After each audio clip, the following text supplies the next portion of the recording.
A very good morning to one and all present here. I'm reminded of the words of our very own President Srimati Draupadi Murmu when she was addressing a convocation recently. She said, Dr. Bhimrao Ambedkar मेरे लिए भगवान समान है क्योंकि उन्होंने कुछ ऐसा किया था जिसके कारण आज मैं आपके सामने खड़ी हूँ. He's like a god to me because he did something which has made me to stand in front of you in the position where I am today. So what exactly did Dr. Bhimrao Ambedkar do, which our president was talking about? Well, to know that, one has to know his story, his life, and above all, what he has lived for. As a young boy, he was forced to sit outside his classroom, couldn't touch the same pot as his classmates, was refused an education in Sanskrit, and had to face much more discrimination at every stages of his life just for being born into a suppressed caste.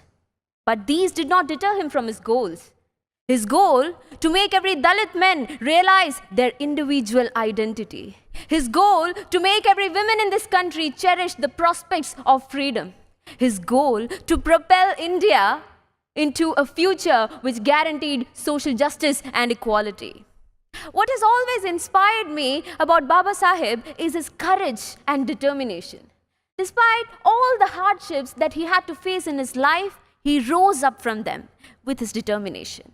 He answered his oppressors with his education to become one of the best leaders that this country has ever seen. He was the boy who was forced to walk out of his classroom with his slate and gunny bag. Years later, he became the man who walked into this very parliament hall holding the greatest document of Indian history, the Constitution of India. He is that beacon of hope, not only for the Dalits, but for every person in this world who possessed the strength to rewrite their destiny. Independent India's first law minister, Baba Saheb was a leader who envisioned an India which believed in the religion of liberty, equality, and fraternity. It has been more than half a century since he's gone, but his beliefs and his teachings still stand relevant today.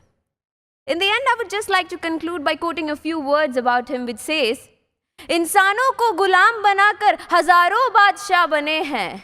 इंसानों को गुलाम बनाकर हजारों बादशाह बने हैं, लेकिन गुलामों को इंसान बनाकर सिर्फ एक ही बादशाह बने हैं. लेकिन गुलामों को इंसान बनाकर सिर्फ एक ही बादशाह बने हैं, और वो है डॉक्टर भीमराव रामजी अंबेडकर. जय भीम, जय भारत.